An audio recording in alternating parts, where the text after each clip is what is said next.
जैसे सर लोग आजकल बोलते हैं कि लोगों को जमीन बिक गई, इसमें कुछ नहीं मिलता है, तो वो किस प्रकार से बोलते हैं? जमीन क्यों नहीं बिकेगी सर? ये मैंने धंधा करा, हाँ। नौकर के सुपने चले जाऊंगा। हाँ, लेबर के भरोसे अगर आपने छोड़ दिया, घूमने फिरने निकल जाऊंगा तो बिकेगी सर। बिल्कुल सही कहा। मैं दूंगा तो कहाँ से बिकेगी? बिल्कुल। सरकार क्या नकली दूध पे ध्यान नहीं रख रही। बिल्कुल, नकली दूध धड़ल्ले से बिकता है। धड़ल्ले से बिक रहा है। हाँ। तो असली दूध का कोई भाव बढ़ नहीं रहा है। भाव बढ़ नहीं रहा है। वही तो बात है, नकली दूध बन जाए तो असली दूध का कोई ध्यान नहीं दे रहा। बिल्कुल, नकली दूध जब तक बिकेगा तब... आज से 2-3 साल पहले 52-53 रुपए में यहाँ से जाता था दूध। ओहो। और जो अब रिटर्न 3 साल के बाद कम से कम 60 से ऊपर होना था, जो रिटर्न हो गया। रेट ही नहीं बढ़ रहा दूध का, रेट ही नहीं बढ़ रहा है। कोई सरकार ध्यान भी नहीं दे रही है दूध पे। नमस्कार दोस्तों, एक बार फिर स्वागत है आप लोगों का हमारे चैनल पर। दोस्तों, एक बार फिर हम आए हैं मध्य प्रदेश के इंदौर डिस्ट्रिक्ट में।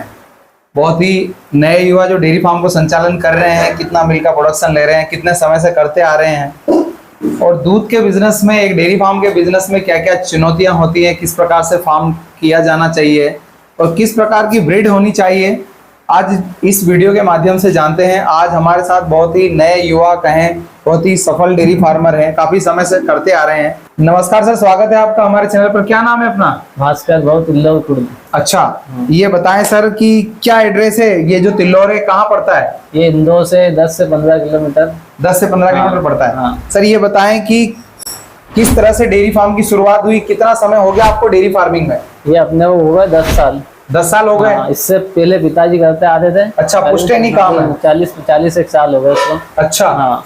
सर ये बताएं कि जैसे आप अभी 10 साल से इसमें इंक्लूड हुए हैं, तो 10 साल पहले कितने पशु थे आपके पास? अपने पास थे 10 से 12 पशु। 10 से 12 पशु। हाँ। और अभी प्रेजेंट में टोटल छोटे बड़े कितने हैं? 70 पशु। 70 पशु है। हाँ। कितनी गाय और कितनी भैंसे हैं? 2 गाय है अपने पास, 10 से 12 गाय होने। 10 से 12 गाय है और 35-40 भैंस होने। अच्छा। 5 एक पाड़ी है। सर ये बताएं कि जैसे आपके पास इतनी भैंसे हैं, तो भैंसों में कौन कौन सी ब्रीड है आपके पास? जाफरी है, मुर्रा है। जाफरी है, मुर्रा है। हाँ। और ये जाफरी कहाँ से खरीदी आपने? जाफरी अपन ने गुजरात से खरीदी। और मुर्रा कहाँ से खरीदी? मुर्रा तो देपालपुर, हरियाणा।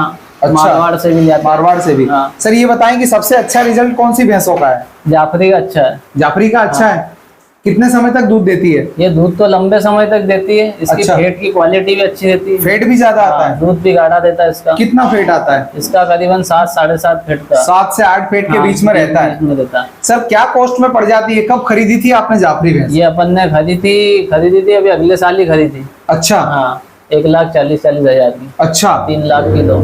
सर ये बताएं कि जैसे आपके पास हम देख पा रहे हैं काफी पशु है, छोटे बड़े, इतने बड़े फार्म को मैनेज करने के लिए कितने लोग काम करते हैं आप? 3 तो लेबर है गोबर फेंकने वाले जी, और 2 नौकर है। अच्छा। और 3 भाई हम होने। अच्छा, मतलब 6-7 लोगों का स्टाफ काम करता है। सर ये बताएं कि जैसे अभी आपके पास इतने पशु हैं, तो मिल्किंग में कितने हैं? मिल्किंग में अपने पास 32-35 पशु है। मिल्किंग में? हाँ। कितना दूध हो रहा है अभी डेली का? अभी हो रहा है अपने पास 170-60 लीटर टाइम का। एक टाइम का? हाँ। अगर पूरे दिन का कहें तो कितना हो जाता है? 300-350 लीटर समथिंग हो जाता है। क्या रेट में जाता है? 50 रुपए लीटर। कहाँ पर देते हैं? किसी रिटेलर को देते इंदौर हैं? जाता है। इंदौर जाता है। हाँ। तो अगर बात की जाए मंथली, तो कितने का बिल हो जाता है? ये 6-6.5 लाख रुपए। 6-6.5 लाख का। इसमें जैसे सूखा चारा, हरा चारा, लेबर की कॉस्ट, खलियां, मेंटेनेंस, ये 6.5 लाख में से कितना खर्च हो जाता है? खर्चा तो बहुत 3-3.5-4 लाख रुपए खर्च हो जाता है। 3.5-4 लाख हो जाता है। हाँ। मतलब 2 लाख के आसपास, 2-2.5 लाख रुपए के आसपास हाँ। मिल जाता है। सर ये बताएंगे जैसे आपने अभी काफी इसमें जो सूखा चारा है वो भी भर रखा है, हाँ। कितना स्टॉक किया आपने? अपन ने 1700 कुंटल स्टॉक किया था। 1700 कुंटल? हाँ। क्या कॉस्ट आ गया इसका? ये इसका आ गया करीबन 11 से 12 लाख रुपए। 11 से 12 लाख एक साथ स्टॉक किया आपने? साल अच्छा। भर का स्टॉक है। सर ये बताएं कि हरे चारे में अभी क्या दे रहे हैं आप? आधे चारे में मक्के की चरी चारा आता है। अच्छा। हाँ। पूरे साल हो जाता है पूरा अवेलेबल? साल चलता है। अच्छा। सर ये बताएं कि जैसे आपने बताया कि 6-6.5 लाख रुपए का बिल हो जाता है, 4 लाख उसमें खर्च हो जाता है, ये बताएं कि सर आजकल जैसे डेयरी फार्मिंग लोग बोलते हैं लॉस का बिजनेस है, तो किस प्रकार से देखते हैं आप? लॉस का तो नहीं, उसमें घर का व्यक्ति को काम करना पड़ेगा। मतलब खुद को काम करना पड़ेगा, जब जाके। सारी जानकारी खुद को देखनी पड़ेगी, किस प्रकार से काम होता है, कितना दूध दिया, कितना खाती है। वही जैसे 14-12 से 13 महीने में गाय रिपीट जलना चाहिए, 14 महीने में भैंस वापिस जलना चाहिए। अच्छा। तो डेयरी फार्मर सक्सेस होगी। सर ये बताएं कि जैसे अभी आपके पास खुद की ब्रीड कितनी तैयार की है आपने? करीबन अपने पास होगी 10 एक पार्टी घर की होगी। अच्छा। 4 तैयार होने अभी आप जाफराबादी पे भी काम कर रहे हैं? हाँ, जाफराबादी। 2 बुल तैयार किए हैं आपने। हाँ। और उसके बाद में कटड़ियां भी तैयार की है आपने? 4 करी ना तैयार। अच्छा। सर अभी आप दानों में, खलियों में क्या देते हैं? दानों में पशु आहार है अपने पास, और खली है, हाँ। दलिया चूरी है, अच्छा, बाजरा है, उबाल के देते हैं। वो भी उबाल के हाँ। देते हैं। मिलर मिक्सचर है, सरसों का तेल है। सरसों का तेल भी है। हाँ। सर ये बताएं कि जैसे इतना समय हो गया है, अगर डेयरी फार्मिंग जैसे लोग बोलते हैं लॉस का बिजनेस है, किस प्रकार से इसको किया जाना चाहिए, कितने पशु होने चाहिए और क्या क्या इसमें सावधानियां रखनी चाहिए ताकि एक डेयरी फार्म, एक छोटा डेयरी फार्मर वो अपनी डेयरी को चला सके? लॉस का पहले थोड़े जानवर से स्टार्ट करो, साल 2 साल। जी, कितने थोड़े कितने? 10-15 से स्टार्ट करो। हाँ हाँ। उसके बाद में धीरे धीरे बड़ा उनको जना के रिपीट करो तो हाँ, बचत होगी। ब्रीड पे काम करो। पे काम करो। अच्छा। तो आगे चलेगी वो। हाँ हाँ। आप हर बार नया पशु खरीद के लाएंगे तो इतना प्रॉफिट नहीं नहीं रहेगा। मिला, 1.5 2 लाख के तो पशु आ रहे, पशु महंगे हो महंगे गए। हो गए ना अच्छा, भाई। तो वो खल का भाव देखो 3000 हो गया अभी। 3000 खली का भाव, लेबर का कॉस्ट बढ़ गया है। वही तो कह रहे। सर आपके हिसाब से जैसे कितना दूध का रेट होना चाहिए तब जाके आपको ये बिजनेस आराम से कम कंफर्ट से कम हमको दूध का रेट 60 रुपए लीटर यहाँ पे मिलना चाहिए। हाँ हाँ। जब जाके बर्तन खाए। अच्छा, 60 रुपए मिलना हाँ। चाहिए।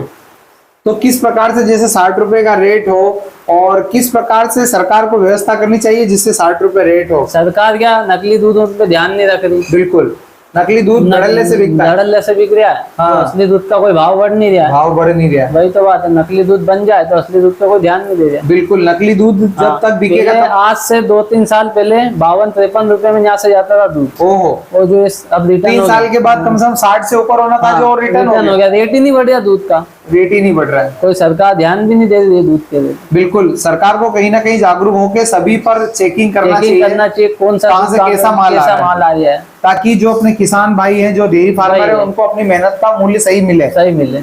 ये बताएं सर कि जैसे आगे आप इस फार्म को किस प्रकार से बढ़ाना चाहेंगे या ऐसा ही रखना चाहेंगे? बस। क्या योजना है आपकी आगे? योजना तो नहीं क्योंकि है। रिटर्न जब अच्छा मिलता है तो आदमी की उम्मीद बढ़ती है। वही तो कह रहा। अब बचत कम हो गई। बचत, अब प्रॉफिट घर कम के हो लेबर कर रहे तो चल रहा, नहीं तो ये भी नहीं बचे। हाँ हाँ हाँ, कम से कम दूध का रेट बढ़े तो थोड़ी हिम्मत भी अपने को आगे बढ़ाने में। और प्रॉफिट हो तो हम Profit हो इसमें तो काम इन्वेस्ट की बात करने की रुचि वही बढ़ाएं। तो कह रहा। अच्छा, हाँ। जैसे कि अभी आपके पास इतने पशु हैं तो जैसे दूध जैसे पशुओं की कोई बीमारी जैसे रिपीटिंग हुआ, थनेला हुआ, हाँ। फिर मिल्क फीवर हुआ, कोई परेशानी? नहीं परेशान, हर 3 महीने में डिलीवरिंग करा देते, पर टीके वीके का ध्यान रखते। जी, मिलर मिक्सचर जैसे विटामिन की चीजों खिलाते तो कोई आपत्ति नहीं आती। न्यूट्रिशन समय समय पर लेना पे चाहिए। ध्यान रखते हैं। अच्छा, हाँ। ये बताएं जैसे सर लोग आजकल बोलते हैं कि लोगों को जमीन बिक गई, इसमें कुछ नहीं मिलता है, तो वो किस प्रकार से बोलते हैं? जमीन क्यों नहीं बिकेगी सर? ये मैंने धंधा करा। हाँ। नौकर के सुपने चले जाऊंगा। हाँ, लेबर के भरोसे अगर आपने छोड़ दी, घूमने फिरने निकल जाऊंगा तो बिकेगी सही। बिल्कुल सही कहा। दे दूंगा तो कहाँ से बिकेगी? बिल्कुल दोस्तों, सर ने सही कहा। एक सफल फार्मर अगर डेयरी फार्म करना चाहता है तो अपने पशुओं में खुद को काम करना पड़ेगा, टाइमिंग का ध्यान रखना पड़ेगा, किस प्रकार से दूध निकल रहा है, कैसे फीडिंग हो रही है, सारी चीजों का अपडेट उसे टाइम टू टाइम लेना पड़ेगा, तभी डेयरी फार्मिंग में सफलता हासिल होगी। सर ये बताएंगे डेयरी फार्मिंग में कौन कौन सी ब्रीड रखनी चाहिए जिससे मिल्क का प्रोडक्शन ज्यादा हो? मिल का तो ज्यादा चाहिए तो जाफराबादी रखो। हाँ हाँ। लंबे समय तक दूध देती है। अच्छा, बहुत कहाँ से बढ़िया। लानी चाहिए जाफराबादी? गुजरात से लाओ, भावनगर, जूनागढ़, अच्छा। पोरबंदर। हाँ हाँ, पोरबंदर, पोरबंदर उधर की ब्लड लाइन अच्छी होती है। अच्छी उधर। सर जैसे ये बताएं कि आजकल के नए युवा डेयरी फार्मिंग करना नहीं चाहते, इस बिजनेस से काफी दूर होना चाहते हैं, अलग अलग नौकरियां कर लेते हैं, जैसे हाँ। आप भी 2-3 भाई मिलकर ये इसमें ही कर रहे हैं, तो कैसी फीलिंग आती है कि डेयरी फार्म करके आज प्रॉफिट में है या कोई अपन ने गलती तो नहीं की? ऐसा कुछ आपको दिमाग में कभी? दिमाग में क्या, वो तो चल रहा है तो चला रहे, देखे 2-3 साल तक रेट वेट नहीं बढ़ेगा दूध का तो फिर कम कर देंगे, जो होगा वो 5-10 लीटर। बिल्कुल, जब प्रॉफिट नहीं रहेगा, मार्जिन नहीं रहेगा, मतलब ही क्या है, मेहनत बहुत होती है, बहुत हो गई, लेबर को पकड़ के लाना पड़ते हैं, लोग काम नहीं करते लेबर। एडवांस देने के बाद भी भग जाते हैं। वही तो कह रहा, लेबर आजकल लेबर नहीं मिल रही ना। नहीं मिल रही है। तो दोस्तों देखा आपने किस प्रकार से बहुत ही बढ़िया सर ने हमें जानकारी दी और अपना डेयरी फार्म बहुत अच्छी तरीके से संचालन कर रहे हैं। सर आपने समय निकाला हमारे दर्शकों को इतनी अच्छी जानकारी दी, उसके लिए बहुत बहुत धन्यवाद आपका।